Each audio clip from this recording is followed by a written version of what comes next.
এই মহাবিশ্বকে সৃষ্টি করলেন কতদিনে? মাত্র 6 দিনে।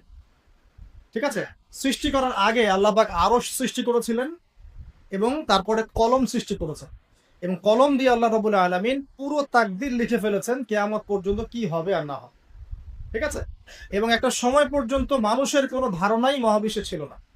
মানুষ বলে কিছু আছে এরকম মানে কোনো কনসেপ্টই ছিল না মহাবিশ্ব। সূরা দাহারের 1 নম্বর আয়াতটা পড়ে দেখেন। অনেক পরে মানুষের সৃষ্টি হয়েছে মহাবিশ্ব, অনেক পরে। এর আগে আল্লাহ পাক অন্যান্য মাখলুক সৃষ্টি করেছেন, জিন সৃষ্টি করেছেন, ফেরেশতা সৃষ্টি করেছেন ইত্যাদি। তো এই ঘটনা আল্লাহ পাক বলছেন সূরা বাকারা এবং সূরা আরাফ, এখানে মিক্স করে আমি বলছি। আল্লাহ পাক বলছেন যে ওয়াইজ কুলনা লিল মালা সরি ওয়াইজ ক্বালা রাব্বুকা লিল মালাইকা ইন্নী জাইলুন ফিল আরদি খলিফা। আল্লাহ পাক ফেরেশতাদেরকে ডেকে বলছেন যে আমি পৃথিবীতে আমার খলিফা পাঠাতে চাই। খলিফা পাঠাতে চাই, আল্লাহর খলিফা। তো আল্লাহর খলিফা কে?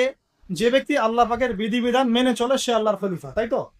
যে আল্লাহ পাকের বিধিবিধান মানে না, এর প্রচার করে না বা প্রতিষ্ঠাও করে না, বা আল্লাহর বিধানের 5 পয়সা তোয়াক্কা করে না, সে কি আল্লাহর খলিফা? সে শয়তানের খলিফা, এই তো। এখন ফেরেশতাগণ বললেন যে আপনি কি এমন কাউকে সৃষ্টি করবেন যে পৃথিবীতে গিয়ে ফাসাদ সৃষ্টি করবে আর রক্তপাত ঘটাবে? আমি খুব শর্ট করে বলছি। এখন দেখুন, ওয়ার্ল্ডের দিকে তাকিয়ে মানুষ কিন্তু এই দুইটা কাজই করছে। হয় ফিতনা ফাসাদ সৃষ্টি করছে, অথবা দেখবেন রক্তপাত ঘটাচ্ছে। বিশ্বের দিকে তাকান, এক কান্ট্রি আরেক কান্ট্রির এগেনস্টে, মানে পারমাণবিক যুদ্ধ না বাধাতে পারলে ঘুম হচ্ছে না। হ্যাঁ, মানে পারমাণবিক যুদ্ধের দিকে ওয়ার্ল্ডকে না নিয়ে গেলে এদের ঘুম হচ্ছে না। কোন সভ্যতা এই কাজটা করছে? ওই সভ্যতা যে নীল দর্পণ ছড়িয়েছে, ওই সভ্যতা যারা ওই যে দীনবন্ধু মিত্রের যে কথা বললাম, ওই নীল দর্পণের সেই শোষক শ্রেণী, ওই সভ্যতা এই কাজটা করছে। এবং আমি যে সালটা মেনশন করেছি যে 1896 দিকে প্রথম পর্ন মুভি যারা চালু করেছে, ঠিক ওই সময়ই তারা জায়নিস্ট মুভমেন্টও চালু করেছে। ঠিক ওই সময় থেকেই দেখবেন জায়নিস্ট মুভমেন্ট সারা ওয়ার্ল্ডে রুল করছে, এবং ওই ওই সময় থেকে 150 বছরে তারা ওয়ার্ল্ডের সবকিছু এখন নিয়ন্ত্রণ করা শুরু করেছে।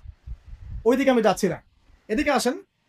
আল্লাহ পাক ফেরেশতাদের কাছ থেকে যে দুটো কথা শুনলেন, আপনি কি এমন কাউকে সৃষ্টি করবেন পৃথিবীতে যে হয় ফাসাদ সৃষ্টি করবে অথবা রক্তপাত ঘটাবে? পৃথিবীতে মানুষ এখন তাই করছে, এভরি সিঙ্গেল সেক্টর মানুষ ফাসাদ সৃষ্টি করছে। এবার এসে দেখেন, আল্লাহ পাক বলেন ইন্নী আ'লামু মা লা তা'লামুন, আমি যা জানি তোমরা তা জানো না। মানে এর বাইরেও আল্লাহর এমন কিছু নিবেদিত প্রাণ বান্দা থাকবে যারা আল্লাহ পাকের হুকুম আহকাম কায়ামন ও বাক্যে মেনে চলবে, আছে না? এদেরকেই বলা হয় মুসলিম। আদম আলাইহিস সালাম মুসলিম ছিলেন না? নূহ আলাইহিস সালাম মুসলিম ছিলেন, নবী মুসা, ইব্রাহিম, ঈসা সবাই মুসলিম ছিলেন না? তো যুগে যুগে যারাই আল্লাহ পাকের আদেশ মেনে চলেছে এরা সবাই মুসলিম ছিলেন। ইসলাম নতুন কোনো ধর্ম নয় কিন্তু।